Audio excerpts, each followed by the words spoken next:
This is episode 2 of the We Will Beat IBD podcast. My name is Brian Greenberg, founder of the Intestines Foundation, fellow IBDer and Ostomate. My goal is to help others with Crohn's disease, ulcerative colitis, and ostomies. Together, I believe we could do amazing things. Together, we will beat IBD. Let today's show begin.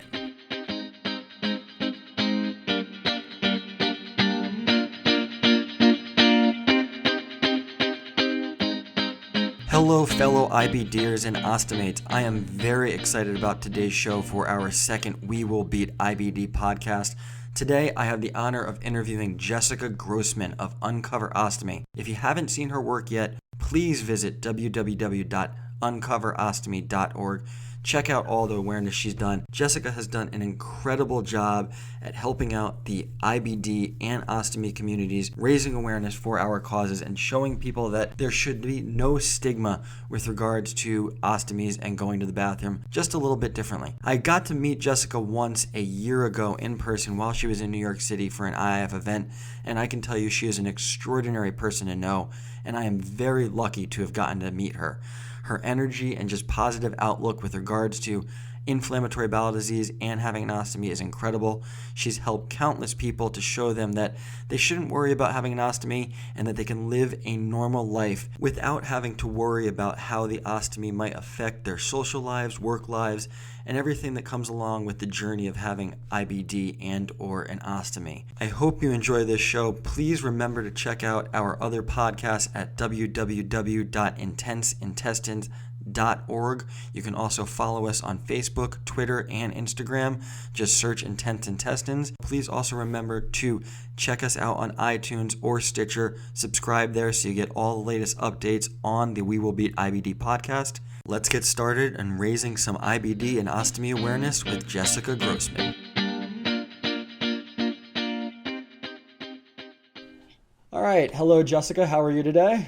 I'm good. How are you? I'm doing very well. Very excited to have you on the We Will Beat IBD podcast. So before we get started, just tell us a little bit about yourself, what you do in your spare time, and let the IBD and ostomy communities know a little bit more about Jessica Grossman. Okay, so I am the founder and spokesperson for the online awareness campaign Uncover Ostomy. We're slowly turning it into a larger publication. We can talk about that more, but I'm very excited about that. I'm also in the digital marketing space, so right now I run a consulting and strategy company called In Social. And I'm also producing a web series called In Public, which I also act in. In my spare time, I don't really know what that is. Sometimes I like to sit and watch TV and play on my iPad, but usually I'm working, so that's pretty much it. Understand completely. Netflix for all of us, right? Yeah. So it's easy to do that in our spare time. So I know you've done a lot of stuff. Tell us a little bit more about this little web series that you're shooting as well before we get started. Sure.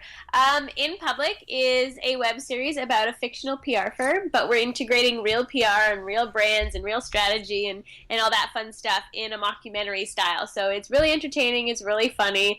We just launched our first episode like 2 weeks ago, a little over 2 weeks ago, and we've reached over 11,000 views on our half an hour episode. So it's going really well, and I'm looking forward to taking it further. Wow, that's incredible. And is there a website for this, or is it just on YouTube?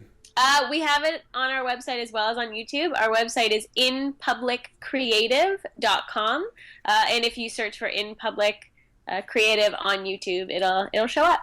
Excellent. Perfect. Well, thank you so much for all that you've done already and all the interesting things that you're doing in the background as well. So let's get started and tell us a little bit, when were you diagnosed with Crohn's disease? So I was diagnosed with Crohn's disease at the age of 9. So I think that was in the year 2000, which kind of makes me sound really young. But yeah, I was at the age of 9 when I was diagnosed. But I was actually suffering with some of the symptoms earlier, like a year before when I was 8. Okay. And did they get the diagnosis right the first time, or were you misdiagnosed like many IBD patients are? I was very lucky to have been diagnosed fairly quickly. I went through only 2 really awful tests the barium enema and the barium swallow. And after those two, they were pretty confident that I had Crohn's disease because my uncle actually has it, and as most people know, it's very hereditary. Oh, so you're not the only one in your family. I am not the only one. Okay, I'm not the only one either. My brother actually has Crohn's disease also. Not quite as severe, but it's a very interesting thing because it is hereditary and it is genetic, but they're still very different even in my family. Is your uncle a very different case than yours? He's completely different. Like where he's had to have surgery and where his issues are almost the opposite of what mine have been. So Wow. it's very different, yeah. It's amazing how these diseases are just so individualized for each person. Yeah. So you were diagnosed at age 9 in 2000. How did that make you feel as a kid, and how did that affect growing up and going to school and everything? I'd say it was a changing thoughts and a changing feeling as things progressed. Like when I first got it, I wasn't that worried, to be honest, because I wasn't feeling great, but I wasn't feeling awful, and I had to take some medications that weren't very fun, and I had to be careful with my diet, but I actually kind of felt a little special that, I was different and this is something that was about me that other people didn't have. But I was 9 years old and not very smart. But I was ready to take on what might happen to me. I mean, I never really saw my uncle at the time be very sick.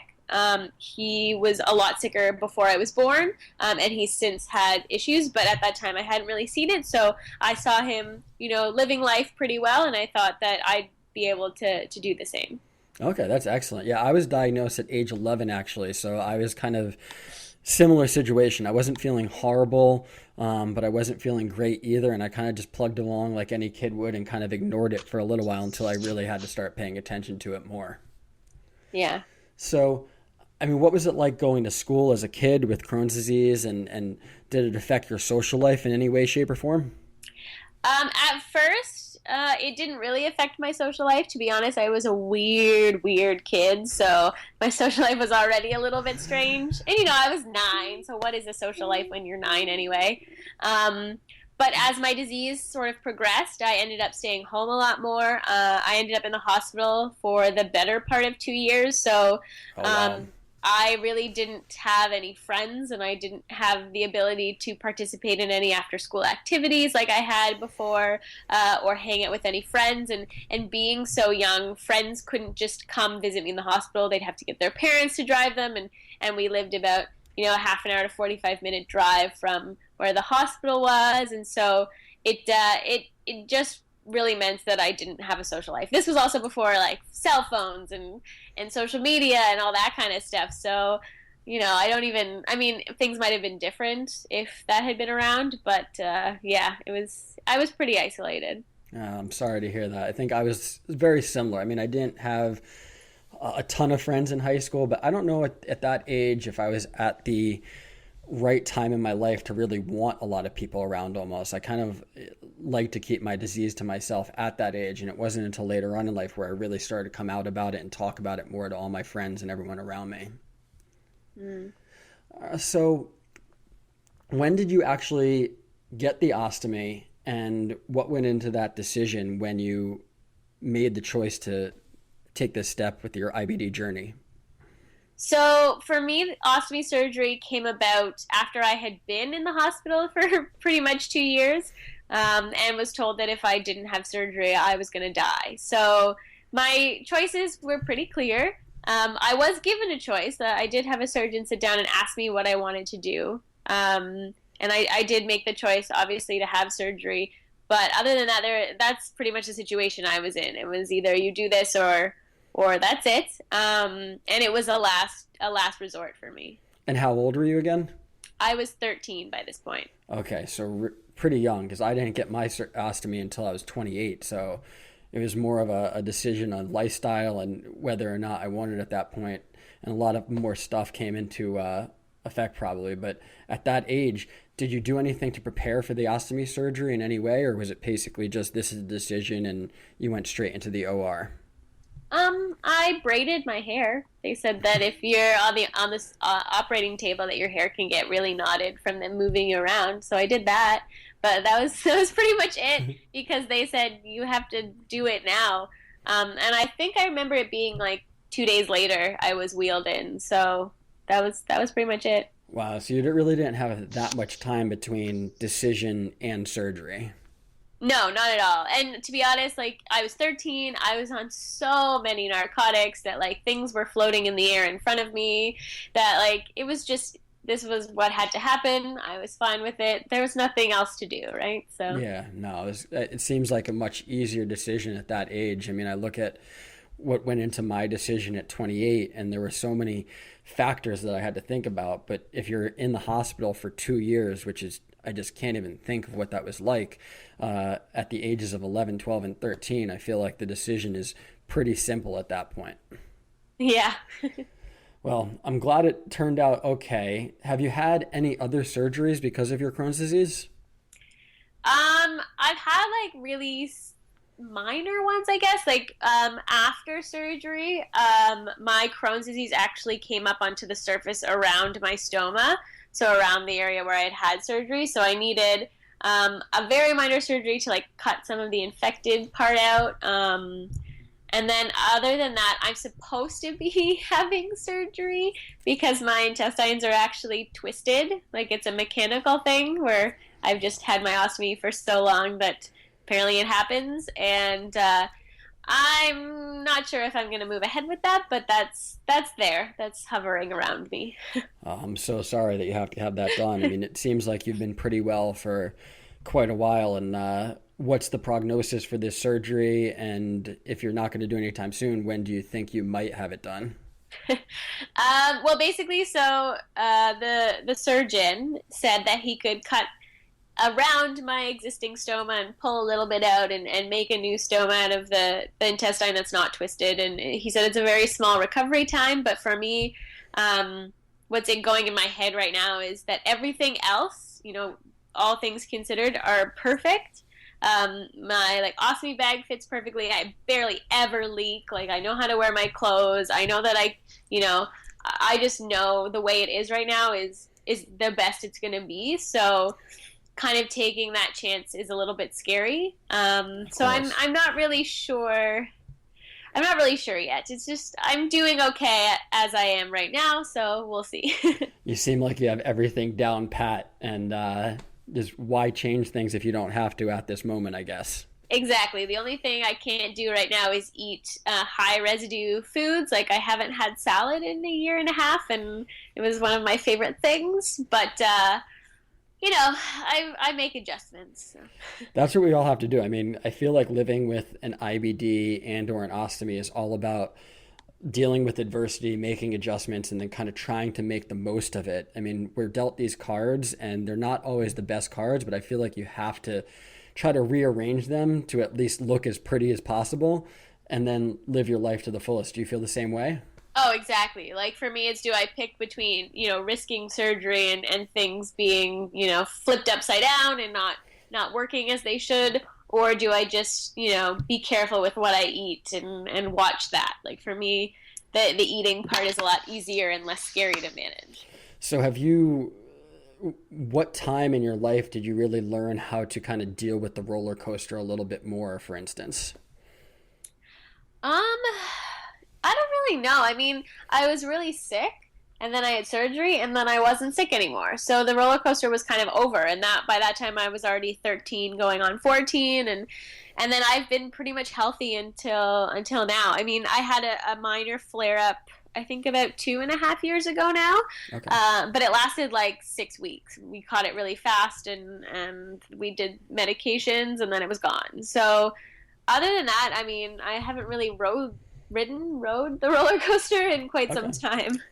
So after 14, everything seems to be kind of okay other than that short 6-week flare. So you haven't really had a lot of ups and downs with Crohn's disease and with an ostomy. So tell us, what's it like, or what has it been like living with an ostomy for you, and what are some of the things that you've been able to do, and what are some of the things that you might have had to stay away from?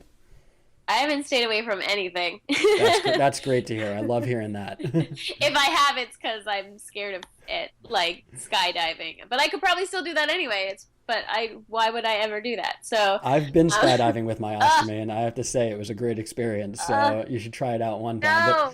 No, I would never do that. Yeah. You're crazy. But yeah, I've never like not done something because of my ostomy. Like I'm doing everything I've wanted to do. Like I'm, running my own business. I'm acting. I'm, hanging out with friends. I just, I'm doing everything I would ever want to. So you would say living with your ostomy hasn't really changed the course of what your life might have been, whether if you didn't have your ostomy? I think that's a question very specific. Like my answer is very specific to me because, like you said, I did get my ostomy very young, so I hadn't really had much of a life to kind of worry about changing, But that being said, would it have changed anyway? Probably not. Okay. But I mean, like getting jobs, being a professional, hanging out with friends, like for the most part, living with your ostomy has been completely normal. Oh, completely normal. That's great. And what do some of your friends think about your ostomy if you ever tell them about it, or if they ask, how does this work or how does that work? So I am scary open about my ostomy. Like when I meet someone, that's if they don't already know about it because of like finding me on the internet, that's like the first thing I tell them. So I mean, when I was in high school and I was making friends there, that was the first thing I started talking about. And then when I went to university, I ended up joining a sorority, and part of joining a sorority is that you have to get accepted into a sorority. So the first thing I did when I went to, their invite-only like recruitment event, I started talking about my ostomy because I was like, if you want me, like you better accept who I am. And so everyone started knowing about it, and then I became president of the sorority, and all the guys in the fraternities knew about it. So like it was pretty open, and everyone, and then I started Uncover Ostomy, so like everyone knew about it. And I made it a fun thing. Like people would make jokes about it around me or with me, and they still do when there's a time to make fun of it. But it's just everyone knows it. They know that it is who I am, and it's fine. I think it's great that you're open to that. I've learned that people react much better when I'm actually open about it and make jokes and kind of. It's not that we want to make light of the situation, but if you don't laugh in life, it's just going to bring you down. And that leads me to this question. What has been your craziest or most interesting question that you've ever been asked with regards to your ostomy? Oh, okay. So I have this answer that I always say, but I was 14, I guess, or 13. So it was a 13-year-old asking me. So you can't laugh at it too much. But this one girl asked me if I ever stick my finger up it, and then I said back, I'm like, I don't know. Do you ever stick your finger up your butt? So, That's an interesting question. I'll tell you my interesting question first, but I'll segue into something that I remember reading in a pamphlet that was given to me once, and this was maybe the most wild thing I've ever read about an ostomy. And it actually said that your stoma should not be used in any way as a sexual orifice, or anything should ever be given. Yes. And I'm just like, does that really need to be written in there? Yes, it does. Which is just crazy. I've heard stories. I don't even want to get into those, but I know my craziest question that I was asked with my stoma or ostomy was, so you never use your butt? And I said, nope, I never use it. And my friend goes, so it doesn't smell or anything? And I'm like, I guess not. I don't exactly smell my own butt. And then he just kind of scratched his head and said, okay, yeah, that makes sense. But I feel like people, for the most part, are very accepting as long as we tell them about it appropriately and give them the right awareness. And like you said, not make light of it, but also just have a good attitude about it, I guess, overall. You have to. I mean, if you're going to come to someone and say, oh, I have this thing, it's awful, I hate it, other people are just going to think the same way because they don't really know much about it to think otherwise. Exactly. I can't agree with you more. So tell us a little bit Uncover Ostomy now. How did it begin and when did you get it started? So Uncover Ostomy was officially launched on October 3rd, 2009. But the idea started back when I was in grade 12. In high school, I was in a media class, and we were we were asked to put together a public relations campaign for anything we could think of. And obviously, being the only one with an ostomy, I picked doing the ostomy. Makes So sense. I came up with this campaign of just showing it off, and I was wrapped in a sheet, and I was naked except for my ostomy bag showing. And that was kind of to get the point across that we shouldn't cover up what we have. And then a couple of years later, I was approached by an organization to create a campaign out of it, and I took some pictures, and we put up a website, and I was told to start blogging. And 6 years later, like now this website is fully mine. I own it. We're turning it into a publication where we're going to start sharing other people's stories, and just making it a very inspirational platform, I guess, to really inspire others who have an ostomy to be okay with it, or those who are thinking about having surgery to really understand that it is an option, or just to get the public to understand what it is and that there's nothing to worry about. Wow. So this all started as a school project when you were a teenager, and now it's become this global awareness project, basically. Yeah. That's incredible. What a story. That is absolutely amazing. So what are some of the, I mean, I know you've had many great awareness campaigns. What are some of the things you have going on now, and some of the things that you've also worked on in the past? So with Uncover Ostomy, we are moving towards, like I said, turning it into a publication. So far, it's been following my journey and my story, which is one very unique perspective. So we're taking some time to look at who participated in the My Ostomy Story campaign, which was to encourage others to share their ostomy story of how they, have been dealing with it, how it came to be, what struggles they've dealt with, all of that. So it's a little bit of a slow process, just because we're not for profit, so things take a bit of time in that world, as I'm sure yeah. But eventually we're going to bring some people on, and yeah, that's kind of the next step for us. And in the meantime, we've just been getting more media attention, which has been really cool, and going from there. That's incredible. And tell me a little bit. You guys sold, and I'm not sure if you still do, I'm sure you probably do, but you guys sold great t-shirts at one point where people were able to kind of doodle on them and show where their ostomies were to kind of raise awareness. Yeah, this is where my ostomy was, or would be shirts. Yeah, that was fun for a while. I really enjoyed doing that. People have still asked here and there if we're ever going to do it again, so it's on my radar. It's we have to do some logistical stuff to get it back up and running, but they may appear again. And I'm sure you're going to be a part of the continuing ostomy awareness going forward. What are some of your thoughts about all of the ostomy awareness that has come out over the last 2 or 3 years? I mean, it seems like ostomies used to never be talked about, and now I don't want to say they're mainstream, but I know when I mention an ostomy to somebody, for the most part, people know what they are now, and there's not quite as much of a quote-unquote stigma as there used to be.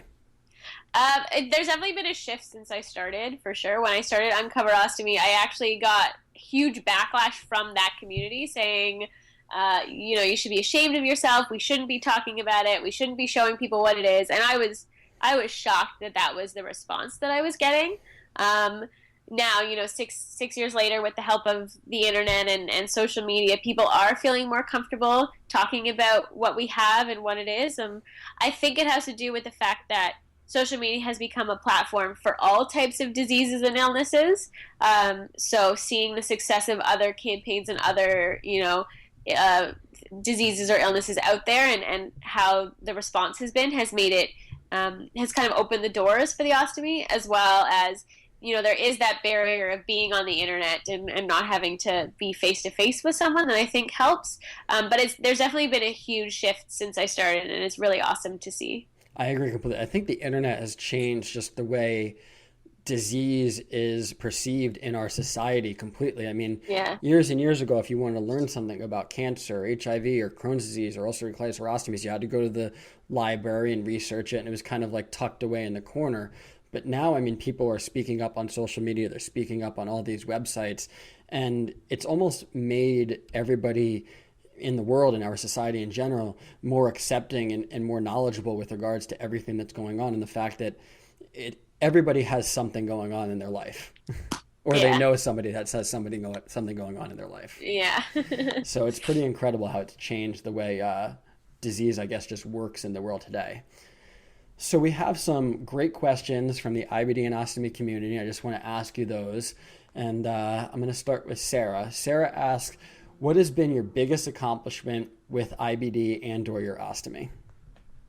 I I think my biggest accomplishment is just living the life I want to live. I mean, I don't think there's anything other than that that really matters.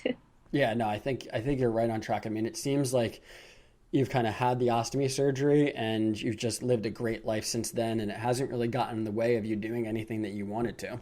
Yeah, so I mean, I could go over some of the things that I've done or the awards that I've won or getting degrees from university, but I think that's just lumped into living life. Yeah, no, what has been your most exciting thing you've ever done? Oh my God, that's a terrible question. I don't know. Everything's like I don't know. Like exciting how? Like Have if you I have traveled anywhere? Have you ever gone on a giant roller coaster? You obviously haven't gone skydiving. no, I've not gone skydiving. Well, I mean, I did go on a roller coaster and I didn't like it, but I had to do it for a commercial, and I will never do that again. Scratch that off the list. Yeah, that's done. Check mark, bucket list. I don't know. I mean, exciting for me is like I don't know. This is so hard. I mean, I've gone whitewater rafting before, which was exciting. That's But incredible. That's absolutely incredible. And I mean, the fact that you're able to do that and not have to worry about going to the bathroom or anything like that, I mean, it just shows that Crohn's disease and ulcerative colitis and having an ostomy, shouldn't get you in the way of doing these outdoor adventures possibly. yeah, but I think I would say this might not be as exciting. But if we're gonna get specific in terms of accomplishments in my life, I would say getting my master's degree from New York University in 1 year instead of two, because it was a 2 year program, but I didn't want to pay for 2 years, so I just got it done in one. I think that was pretty cool. I think that's perfect, and that's an amazing accomplishment because one of the programs that we have in the Intestines Foundation is our scholarship because so many patients with IBD and ostomies don't finish in the normal 4 years. Yeah. And, it takes 5, 6, 7 years with incompletes, withdrawals, dropouts, and missing entire semesters. So I think the fact that you were able to do that in 1 year, especially with all the distractions of New York, is an incredible accomplishment. Thank you. So our next question comes from Joe. He asked, do you ever do anything to celebrate your ostomy or your ostomy-versary? So it's my bag anniversary. This year is actually what my mother calls my bag mitzvah because it'll be 13 years of having an ostomy. So my bag mitzvah is on January 30th this year. I think to celebrate, like my mom used to write me little cards. She'd give me a card and say congratulations. I mean, last year and I guess the year before, I guess every year since I started Uncover Ostomy, I like write a blog post about it, just saying how happy I am or the reasons to love your ostomy, and I take a picture showing it and stuff like that. But no, I haven't really done anything exciting. But maybe I need to put like a cake on my list or something. That could be an interesting cake decoration with the icing and everything that you can make with that, possibly. It's funny also because, I mean, Joe asked the ostomy-versary, you said bag-aversary. I've always liked the term stoma-versary. It's like everybody has different kind of verbiage that they like to use to kind of celebrate their ostomy, I guess. Yeah. So our next question comes from Michelle, and she asks, what would be the best piece of advice that you can give for kids with ostomies? Ooh, Michelle, that's a tough one. I don't know, because like I was a kid, so it depends on the situation. Because when I was a kid and I knew that I needed ostomy surgery, for me it was like, this is my only hope. Like I'm just gonna have to do it, whatever. But I think for the other kids out there, it's that knowing that there is a good side to ostomy surgery. So if you are in a situation where you need to have surgery, you're probably going to feel better or better than you feel right now after the fact, and you can get back to doing all the things you love to do. So I think just being strong and just trying to get to the other side is what's most important. I completely agree. So I'm going to actually ask another question added on to Michelle's because she sounds like a parent and she probably has kids with ostomies. Now that you're a little bit older and you can kind of look at things from both sides, what would be your best piece of advice for parents that have children with ostomies possibly? I only have answers for this because of my mom. My mom is the parent. Yep. She talks to a lot of parents about ostomy surgery and stuff, and it's funny because I only found this out after I had surgery, but apparently for an entire year, my doctors were mentioning that I should have surgery, and my mom and my dad at the time were like, over our dead bodies is our kid having ostomy surgery. And then, yay, a year later, like, I had to have it anyway. So I think what she says a lot of the time now, and what I will say too, is if it looks like it's a viable option and there aren't a lot of options left out there, that to really take a moment and think about it and think about your child and to look at the life they're living right now, and weighing that against, adding on this new thing, but that could really, turn things around for the positive, and to know that as long as you love and support them, and as long as you teach them to accept who they are, that they'll be fine. That's really all it is. I think that's amazing advice. I mean, I think, especially years ago, I know my parents, they didn't know a lot about Crohn's disease. They didn't know a lot about ostomies. And then all of a sudden it came very prevalent in our life. And it's hard for them to sometimes make the decision. But as long as they're loving and caring parents and they're there for their children in any way, I think everything's going to be fine and their kids are going to be fine too. Exactly. Okay, so the next question comes from Patty. And she asks, how has travel been with your ostomy, and have you ever had any problems? Travel's been fine. I mean, I used to travel like every 2 weeks back and forth from New York to Toronto, so I did it a lot. I know a lot of people always ask about, the body scanners and stuff like that, and I will just say you never know.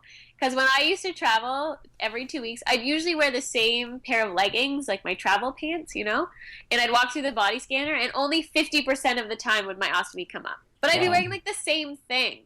So I don't really know what that's about, but it's kind of a toss-up of what to expect. Really, all you need to do is just be like, this is what I have. Here it is. Like, be okay with it. I mean, empty it before you go through security, too. Like, that's probably a good idea. And then I've had a couple issues where, like, I do get really, like, my stomach kind of hurts if I eat fibrous food and then I go on a plane just because of the pressure change. Mm-hmm. So just to be careful with what you eat before you fly, and not to eat too much before you fly, too. Like, if you're going to be in the air for 5 hours, like, maybe, don't have an all-you-can-eat sushi, like, lunch before maybe not go on with a full stomach. Exactly. But other than that, and always bring a pair of an ostomy appliance with you. Sometimes pack more, just in case your bags get lost. And there is, I mean, again, it depends on where you're flying in and out of, but medical scissors are approved for on planes. Depending on who you get, they might look at you and be like, oh, you have scissors, and then you just be like, I have an ostomy, and then they're usually okay with it. So there are a lot of things that you are able to bring in. I agree. I think you should always bring an extra, at least 2 pouch changes, just in case your luggage does get lost and you have to spend 2, 3, 4 days without your luggage if it takes some time to get to, because if you don't have your ostomy supplies, what are you going to do? Exactly. So you always want to bring those. I actually remember the first time I ever went on a plane after my ostomy surgery was just after they implemented the new rules for the TSA, and the lines were out the door, and I emptied my ostomy. Everything was fine. And by the time I got to the scanner, they were only scanning so many people at that point. It wasn't like today where everybody pretty much gets scanned. And of course, I was selected. Oh, God. And by that, after 2 hours going through the TSA, the ostomy is full, and the guy was, well, what do you have on your right hip? And I said, sir, I have an ostomy. And he didn't even know what it was. And the amazing thing that I found is I actually flew twice this past December, and it seems like all of the agents are they're educated a lot more about what ostomies are. Because when I mention, hey, I just have an ostomy, they're, oh, okay, come over here. This is the test that we have to do. Just pat your hands down, and then they wipe your hands down basically for the bomb materials, I guess, or whatever they're looking for. And they're just much better. They're educated a lot better now. Yeah, I definitely have noticed an understanding when I say the word. Yeah, no. So next question comes from Paul. And Paul asks, what would you say is the most important requirement for living a full life with IBD and an ostomy? Acceptance. That's all. That's the answer. It's just accepting yourself and accepting your situation and spreading that acceptance to the people around you. That's short and straight to the point, and I 100% agree. If you don't accept your ostomy and whatever's going to come your way, you're never going to get over it. You're always going to be down. And if you just accept whatever's coming your way, whether it be physical challenges, mental challenges, leaks, problems with a flight, if you ate too much, things like that, you just always have to be ready for it and just accept whatever's going to happen and just know that you can handle it. Just take a deep breath, do what you have to do, and then move on. Exactly. So our next question comes from Susan, and Susan asks, at what point should an ileostomy be considered with Crohn's disease or ulcerative colitis? Okay, so I'll preface this with I am not a doctor, and I say this every time I get asked medical advice. I am not a doctor. I didn't go to medical school, much to my parents' chagrin. They wish I had, but I'm not a doctor. So I think if you're in a situation where your quality of life sucks and you don't know if anything else is going to work, it's time to talk to your doctor and really consider it as an option. I completely agree. I mean, we're not qualified to tell people when they should look into getting an ostomy or when they should start researching it more. But if your quality of life has dipped below a certain point where you're just not very happy, that's when I think the conversation should start to be broached with your doctor, and you should figure out the next steps on how it might happen or when it might happen. Exactly. So our last question of the day is an interesting one, and it comes from Carly, and she asks, has dating or have dating or relationships ever been affected by your IBD and or ostomy? And also, what has been your reaction or the reactions of significant others when you've had to talk to them about your ostomy? Okay, so I'll preface this by saying another question that we got was someone wanted to ask me out on a date. That was a question. They were like, can I go out on a date with Jessica? We scratched that one from the list. Yeah, we took that one off, but the answer to that is no, because I'm engaged. And I'm engaged to a wonderful guy who has never had any problems with my ostomy at all. And to be honest, none of the guys I've ever dated have ever had a problem. I think it's because I've been very open and I've been very confident in who I am, and I've had the attitude of, this is me, this is what's on me. If you don't like it, then I'm gonna go to the next person in line. So it's never really gotten in the way. I've had to explain it to a couple people. Like when I first started dating, I had to explain it, and then I went to university, and then everyone knew about Uncover Ostomy and that kind of bubble of my network. So I didn't have to explain it for a while. It's hard to hide when you have a website everywhere. Yeah. So at that point, everyone knew. So I never had to explain it, which was great. And then when I met my fiance, I didn't actually really explain it. I just said, I have this thing. And then he ended up doing his own research later. And then I asked him about it, and I was like, do you have any questions? Like, we've never really talked about it. Do you want to know things? He's like, no, I looked it up. It's fine. Like, you're cool with it. You're confident with it. So why do I need to worry about it? I was like, okay. I completely agree. I think, I've always been similarly confident about it, and it's never affected my relationships in any way, shape, or form. And I think the biggest thing for me when I got my ostomy is I was 28 in Signal. So I put it off for the longest time because I thought, girls aren't going to be interested with me. I'm never going to be able to find a partner. It's just, how is this going to happen? And then I got my ostomy, and I went on a date 2 days before my ostomy surgery. And that went fine, and I continued things with that girl after the ostomy surgery. And then since, I've had a few other relationships, and whenever I've brought up my ostomy, they all just nod their head and say, yeah, no, I know what that is. It's not a big deal. Let's just continue the night, have fun, and continue having drinks or dinner, whatever we're doing, and just continue laughing, because it's something that has to be brought up eventually, I believe. But like we've discussed before in this podcast and other times when you've answered this question, it's just how you bring it up in your life. And if you're confident about it, the other person just isn't going to worry about it nearly as much. And if you bring it up in a, doldrum kind of way where it's clearly upsetting you, the other person is going to immediately think, well, if they can't deal with this, how am I supposed to deal with this? Yeah, like my fiance put it in a very good way. He's saying, even if I was dating this gorgeous, gorgeous girl who was super insecure about her body, I wouldn't be as attracted to her as if it was someone who wasn't as good looking but super confident in who she was. Like, exactly. As long as you're happy with who you are, that's what makes you attractive. Exactly. I completely agree. And it sounds like your fiance is a great guy, and hopefully one day I'll have the chance to meet him if we ever hang out in person again. Yeah, he's pretty great. So All right, Jessica, I can't thank you enough for your time today. Thank you for being a part of this We Will Beat IBD podcast. Can you quickly tell everybody where they can find you, whether it be on social media, your website, your YouTube show, and everything else? Oh man, there's a lot of things to list. Okay, well, first of all, thanks for having me. It's This a was a lot of pleasure. fun. This was a lot of fun. I really enjoyed it. So for Uncover Ostomy, you can find us at uncoverostomy.org or on Facebook. So Facebook/Uncover Ostomy, or Twitter at Uncover Ostomy, or Instagram Uncover Ostomy. We could just keep going. Just keep going. I'm at Jess Grossman on Twitter and Instagram. And then the show that I'm doing called In Public, you can find us, like I said, inpubliccreative.com or on YouTube, In Public Creative. Excellent. Well, thank you again so much, Jessica. We're really looking forward to seeing how the next steps with Uncover Ostomy go forward, and the publication that you guys are doing and all the awareness campaigns that I know you're going to be having as well. Oh, thank you. Thank you so much, and I look forward to talking to you again sometime on the We Will Beat IBD podcast, hopefully. Awesome. Thanks. Well, fellow IBDers and ostomates, that concludes our second We Will Beat IBD podcast with Jessica Grossman. Thanks again for joining us, Jessica. We were so happy to have you. You can also check us out on iTunes and Stitcher. Remember to subscribe to the podcast so you get the latest updates. As soon as we post one, you'll get notified and can listen to it.